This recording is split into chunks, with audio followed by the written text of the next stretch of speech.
तो आज हम 3 सवाल को कवर करेंगे आज के इस वीडियो में। पहला, define and explain gradient of a scalar field. दूसरा सवाल हमारा होगा define and explain divergence of a vector field. और तीसरा सवाल होगा define and explain curl of a vector field. क्या होता है इसके प्रॉपर डेफिनेशन एक बेस्ट हैंड रिटन नोट्स के साथ देखते हैं।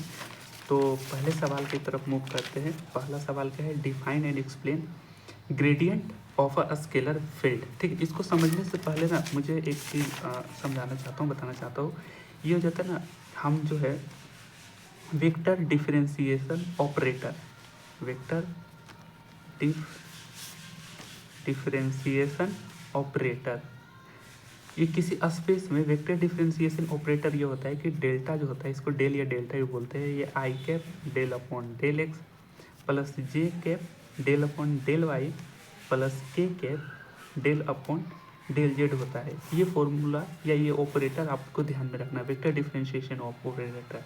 किसी भी इक्वेशन को, जैसे कि कोई यहाँ पे इक्वेशन होता है 2xi cap plus 3x² y² ZQ J cap plus 2k cap 2y cap, इस तरीके से जो होता है किसी स्पेस का, तो यहाँ पे एक ऑपरेटर लगाया जाता है, वेक्टर डिफरेंशिएशन ऑपरेटर। तो ये फॉर्मूला ध्यान में रखना, ठीक है।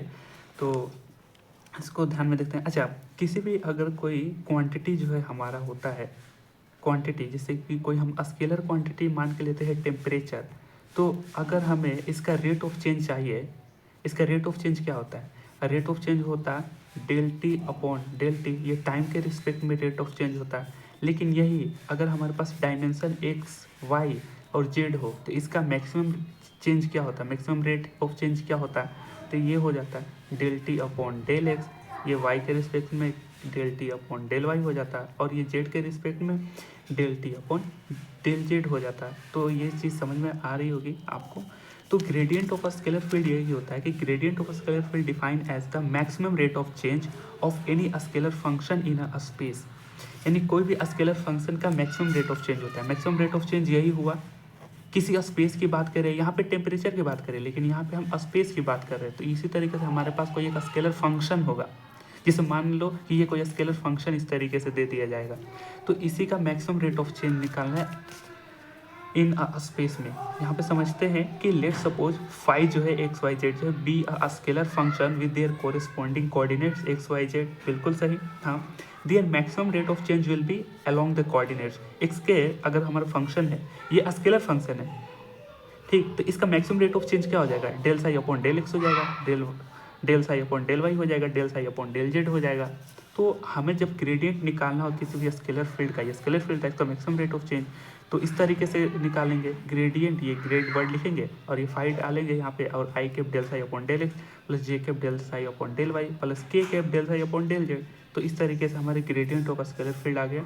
इसका डेफिनेशन ये रहा। ये बेसिकली 4 मार्क्स में पूछ देता है, इसलिए यहाँ इतना लिखने की पड़ रही है ज़रूरत। अब देखो यहाँ पे ना एक स्टेप आगे आपको ध्यान में रखना। मैंने वेक्टर डिफरेंशिएशन ऑपरेटर आपको बताया था। We know that the vector differential या डिफरेंशिएशन ऑपरेटर, ये डेल ऑपरेटर इस तरीके से होता है। तो यहाँ पे देखो डेल्टा जो I cap del upon del X, J cap del upon del Y, K cap del upon del Z. तो हम इक्वेशन 1 में देखो यहाँ पे क्या है, ग्रेडियंट फाई जो है इस तरीके से, अगर डेल्टा में अगर हम फाई से मल्टीप्लाई करते, यानी वो जो स्केलर फंक्शन था उस फंक्शन से मल्टीप्लाई करते तो कुछ इस तरीके से होता। बिल्कुल सही, फाई से करते ये I cap del phi upon del X, J cap del phi upon del Y, K cap del phi upon del Z. तो यहाँ से देखो इसको इस तरीके से भी हम लिख सकते हैं वेक्टर डिफरेंशिएशन ऑपरेटर के फॉर्म में। तो यही जो हमारा होता है वेक्टर डिफरेंशिएशन ऑपरेटर, और वो एक स्केलर फंक्शन का multiplication gradient of a scalar function कहलाता है। यानी क्या है, डेल्टा फाई जो है is a gradient of a scalar field phi, function phi, scalar function phi, and gradient of a scalar field is a vector quantity. ये समझना vector quantity क्यों है। जब आप न्यूमेरिकल सॉल्व करोगे ना, तो यहाँ पे कोई फंक्शन डालोगे तो बेसिकली मल्टीप्लाई करोगे तो आई कैप जे कैप के कैप तो रहेगा ही, तो बेसिकली एक वेक्टर क्वांटिटी हो गया। ये लॉजिकली भी ठीक है, हाँ वेक्टर क्वांटिटी होगा। तो आई होप ये समझ में आया हो। अगले सवाल पे मूव करते हैं। अगला सवाल हमारा है divergence of a vector field. तो इसको थोड़ा सा समझिए, वेक्टर फील्ड होता क्या है।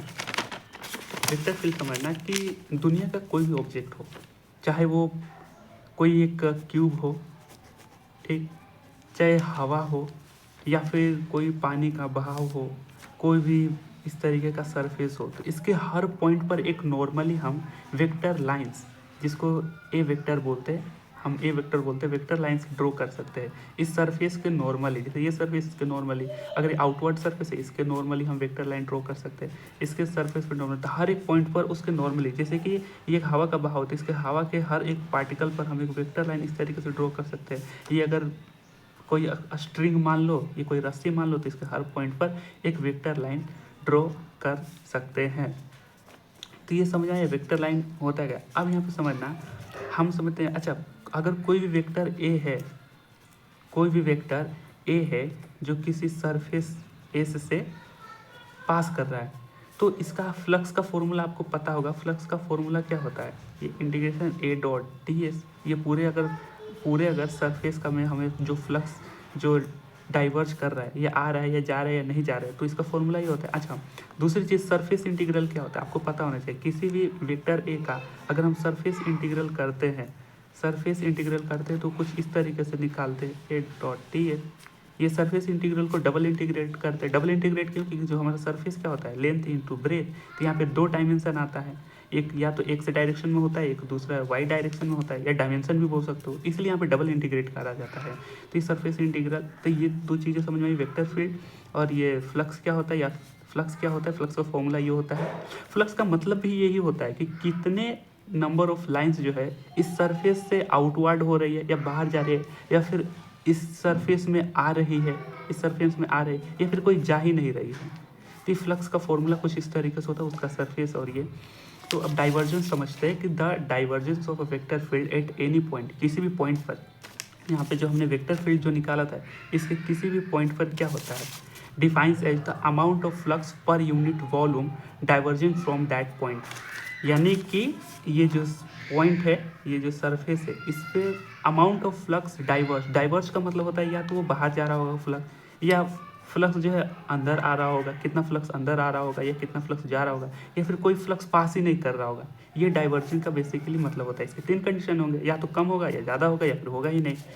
तो यहाँ पे क्या कर रहा है कि फ्लक्स पर यूनिट वॉल्यूम, तो अमाउंट ऑफ फ्लक्स, ये जो फ्लक्स जो है, फ्लक्स का फॉर्मूला क्या है, ये था हमने अभी समझा। इसके पर यूनिट वॉल्यूम में, तो अगर इसके पर यूनिट, अगर ये सरफेस है, सरफेस एस है, ठीक है, तो इसका पर यूनिट वॉल्यूम क्या होगा। एक छोटी वॉल्यूम की बात करें तो हमारे डेल्टा वी।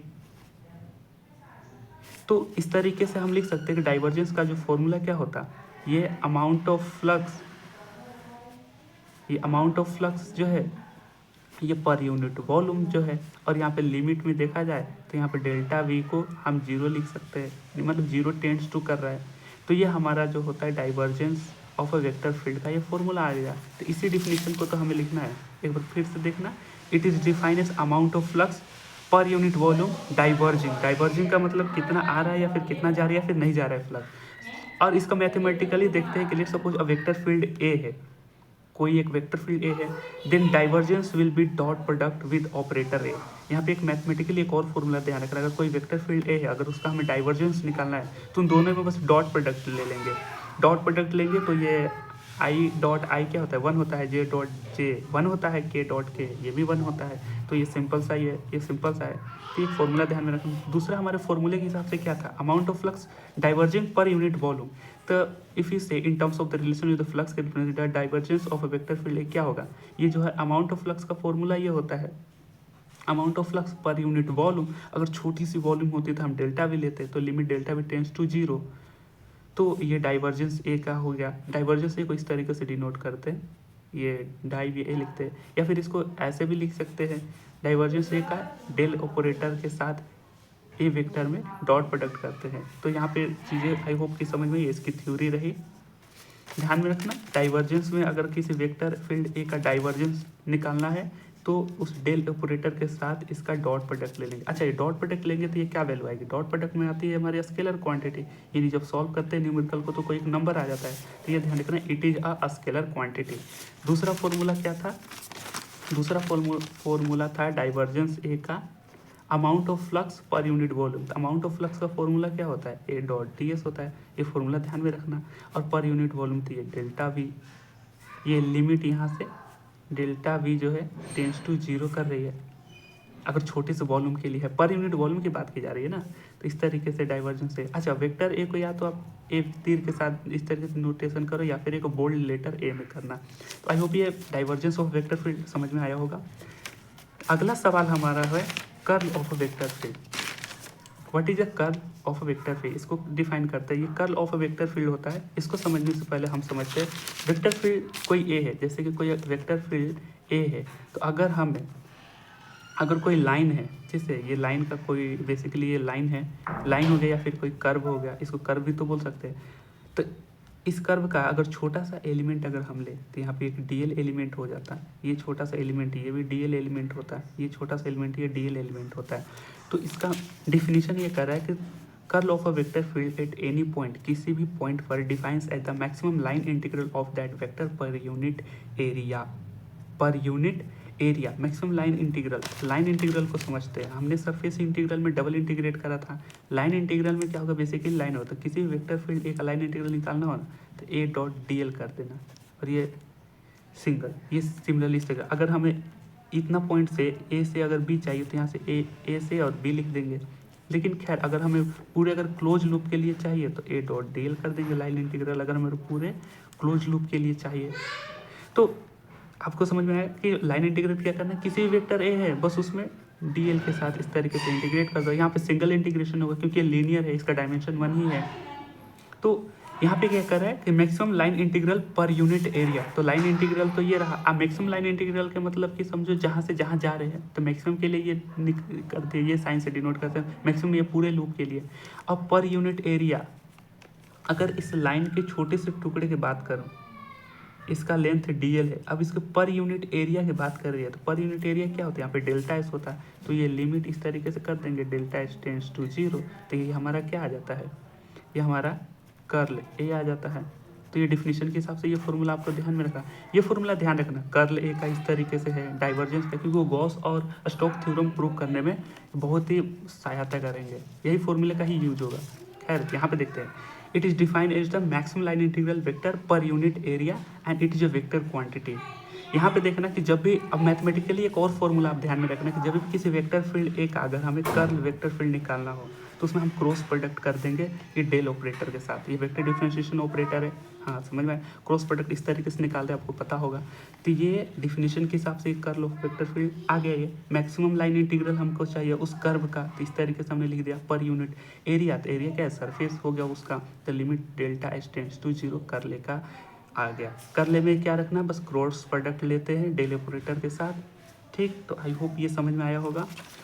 तो अगर हम समअप करें चीज़ों को तो कुछ इस तरीके से ध्यान है, अगर कोई वेक्टर फील्ड ए है, वेक्टर फील्ड ए है, अगर हमें इसका लाइन इंटीग्रल चाहिए, लाइन इंटीग्रल के लिए हम इस तरीके से करेंगे, ए डॉट डी एल करेंगे। ठीक, अगर पूरे किसी कर्व का पूरे लूप के लिए चाहिए, पूरे कर्व के लिए चाहिए, तो इस तरीके से। अगर हम इसका सरफेस इंटीग्रल करना है, तो हम डबल इंटीग्रेट करते हैं ए डॉट डी एस के साथ। ये सिंपल है, सरफेस एस होगा, लाइन एल होगा। तो ये इस तरीके से ध्यान रखना किस तरीके से डिनोट करते हैं। अब फॉर्मूला क्या था, अगर हाँ एक और चीज़, वेक्टर फील्ड में क्या था, डाइवर्जेंस में क्या था कि फ्लक्स कितना पास हो रहा है पर यूनिट वॉल्यूम में। तो इसके लिए डाइवर्जेंस ए का फॉर्मूला हमारे पास क्या है, limit delta V tends to 0 और मैक्सिमम जो है फ्लक्स का फॉर्मूला क्या होता है, ए डॉट डी एस होता है, ये आपको पता है। और दूसरा डेल्टा वी पर टोटल मैक्सिमम फ्लक्स जो पास किया है, डाइवर्ज किया, डाइवर्ज का मतलब या तो आ रहा होगा या जा रहा होगा, नहीं जा रहा होगा, पर यूनिट वॉल्यूम में, ये डाइवर्जेंस का होता है। अच्छा, डाइवर्जेंस का एक और मैथमेटिकली फॉर्मूला देख लेना कि कोई भी वेक्टर फील्ड ए है, इसका डाइवर्जेंस है, तो डेल ऑपरेटर के साथ हम इसका डॉट प्रोडक्ट लेंगे। ठीक है, और डॉट प्रोडक्ट लेंगे तो ये क्या आ जाएगा, एक स्केलर क्वांटिटी। तो डाइवर्जेंस ऑफ वेक्टर फील्ड क्या है, स्केलर क्वांटिटी है। ठीक है, हालांकि ये यहाँ से कनेक्ट है, ये लीनियर के लिए यहाँ पे देखना है, लीनियर के लिए क्या यहाँ पे समझेंगे कि कर्ल ऑफ वेक्टर क्या है, मैक्सिमम लाइन इंटीग्रल का आप पता है, ए डॉट डी एल करते हैं लाइन इंटीग्रल के लिए, पर यूनिट सरफेस, तो ये डेल्टा एस हो जाएगा, और ये limit delta S tends to 0। तो हमारे पास कर्ल ए का वैल्यू कुछ इस तरीके से आ गया। अगर कोई वेक्टर फील्ड ए है, अगर उसका हमें कर्ल चाहिए तो हम डेल ऑपरेटर के साथ क्रॉस प्रोडक्ट ले लेंगे, ये चीज़ ध्यान में रखना। और ये क्रॉस प्रोडक्ट लेंगे तो क्या होगा, एक वेक्टर क्वांटिटी बन जाएगा। तो आई होप ये एक सम अप ध्यान दिया, ये फॉर्मूला ध्यान में रखना, ये लाइन इंटीग्रल किस तरीके से होता है, कर्ल सरफेस इंटीग्रल किस तरीके से होता है, फ्लक्स का फॉर्मूला क्या होता है, डाइवर्जेंस का ये लिमिट वाला फॉर्मूला, कर्ल का ये लिमिट वाला फॉर्मूला। तो आई होप अगर ये चीज़ें समझ में आई तो स्टोक्स और गॉस थ्योरम का प्रूफ भी बहुत ही जो वो भी 4 या 6 मार्क्स का पूछता है और आता ही है, और इसमें से एक ये डिफिनेशन दोनों 4 मार्क्स का पूछ सकता है। तो आई होप ये लेक्चर समझ में आया होगा। मिलेंगे अगले इंपॉर्टेंट सवालों में। ठीक, बाय।